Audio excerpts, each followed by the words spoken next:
We had an interesting rugby weekend for a couple of different reasons.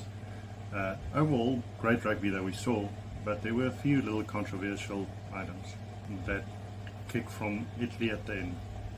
The English team which imploded a little bit again, and the Irish just being absolutely amazing once again. But let's break that down a little bit. So first of all, it's difficult not to just keep gushing about the Irish team. They were amazing. They have a certain way of just staying disciplined regardless of what the situation is. With a lot of the work that they do it without the ball and just getting into position. That allows them to compete at rucks and at maul time without having to rush into that contact situation. They do have people in place when that happens, and it's a much more organized one. So you rarely see them going off their feet at the rucks as many other teams do. In the same way, on defense, they know that if somebody is making a tackle, they have people rushing in before that person hits the ground to be ready to compete at the ruck time as well, to make it difficult for the attacking team. And in the same way, while they're on the attack or while they're defending, there's a lot of effort that goes into getting back into position so that they have options to run. They've got a few set ways in which they set up the forwards, where they have people running off the 10, where they have people running off the 12, but it is not possible without all of that setup work. So they are exceptionally good at that. The only time they were slightly disrupted was when Wales was actually able to stop that a little bit and actually force them into a situation where they couldn't actually adjust that quickly. And the sad thing just actually to see is Wales promised a lot of chaos. If they brought more chaos, I think they would have been in with a bigger shot. But the discipline at times from Ireland was just so overwhelming that you actually saw the Welsh falling into the same kind of pattern, trying to be as disciplined, and they just aren't. So once again, brilliant display from Ireland. Then moving on to the Scotland-England game. There was a little bit of controversy where the English team had people who complained afterwards saying, yes, but the Scottish aren't comprised of just purely Scottish players. Well, that's a little bit of a funny statement.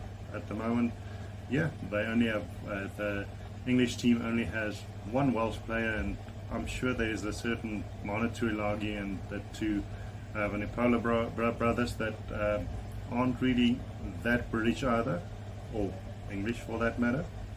So yeah, I just found that a little strange. And if players play in a certain place and they that is where they've been playing their club rugby, why have a problem with them playing international rugby for that country where they are being loved and adored by the fans? So I don't have problems with the Vunipola brothers. I don't have problems with the Tuilagi brothers where they play.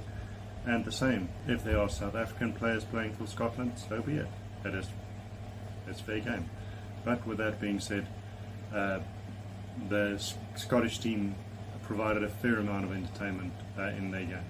They weren't flawless, not by a long shot, but they were very entertaining, and there was just a certain kind of flair that came from them. Yeah, and the self-proclaimed Finn Russell, the Scottish Messi, he did his part, he helped to actually create a lot of the plays that happened, especially the little cross kick to Duan Finamara. The biggest issue I feel with England is not down to personnel. They've got the people to actually do this. They've got the people to actually bring the results that the English are so hungry for. But they are still stuck in a bit of a rut where they are so desperately trying to achieve that result. In that desperation to achieve the result, they are not as accurate as they need to be. That in quite the contrast to what the Irish do, the English are frantic in how they try and win position, how they try and retain position, how they try and force phases that aren't there. So that has been their downfall again in this past week.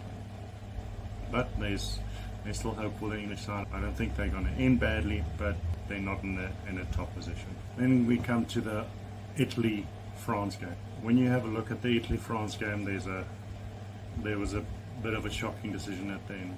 If you have a look at how the rules were supposed to be interpreted, it is a little shocking that neither the referee nor the assistant referees, two of them, or the TMO team, anybody actually put their hands up and stop play in favour of Italy so that they could retake that kick after full time.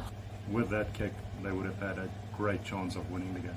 With that being said, regardless of the controversy related to the kick, all credit to Italy. Italy played one hell of a game to actually push the French this close, and it would have been an historic day for the Italian team, and I feel sorry for them that they were robbed in this way. The French, sadly, they just keep on imploding, and it's not getting better for them at all. They are not playing good rugby at the moment, and they weren't up against the strongest of teams, but they were up against a team with a lion heart, and it was beautiful to see. So I'm sorry for the Italians, and I feel sorry that that officiating had to mess up a game once again. It was actually, funnily enough, the second game that the French should have lost, where there was an error in terms of how a play right at the death was adjudicated. So, sorry Scotland, you should have gotten that victory. And sorry Italy, you should have gotten that victory.